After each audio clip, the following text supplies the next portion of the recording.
Azərbaycan BMT-nin kibercinayətkarlığa qarşı konvensiyasını ratifikasiya edən ölkə kimi tarixə düşdü. Konvensiya kibercinayətkarlıqla mübarizə üzrə qlobal səviyyədə vahid, hüquqi cəhətdən məcbur edici beynəlxalq çərçivə və formalaşdıran ilk sənəddir.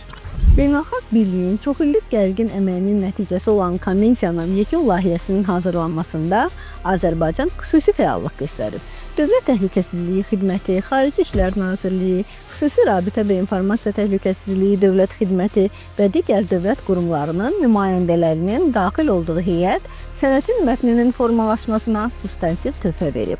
Hazırda Azərbaycan kiber təhlükəsizliyin təmin olunmasına xüsusi diqqət göstərir və Prezident İlham Əliyev bununla bağlı qarşıya mühüm vəzifələr qoyub.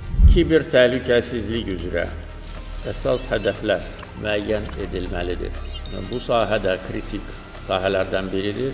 Biz keçən il çox mütəşəkkil və aqressiv kiber hücuma məruz qalmışıq. Onun mənbəyini də biz bilirik və lazımi tədbirlər də görülmüşdür ki, özümüzü bu ciddi problemlərdən biz qoruya bilək. Konvensiyanın ratifikasiyası təhlükəsizlik və hüquq mühafizə orqanlarının fəaliyyətini gücləndirəcək. Sənəd elektron sübutlarla beynəlxalq hüquqi prosedurları da tənzimləyir, transferli istintaqların effektivliyini artırır. Təxirəsalınmaz beynəlxalq əməkdaşlıq mexanizmləri kiber cinayətlərə operativ reaksiya verilməsinə imkan yaradır. Bütünlüklə konvensiya kiber cinayətkarlıqla mübarizə beynəlxalq qarşılıqlı koordinasiyanı, standartları, hüquqi əməkdaşlığı genişləndirməyi hədəfləyir. Xatırladaq ki, kiber cinayətkarlığa qarşı konvensiya 2024-cü ilin dekabrında BMT Baş Assambleyasında qəbul olunub.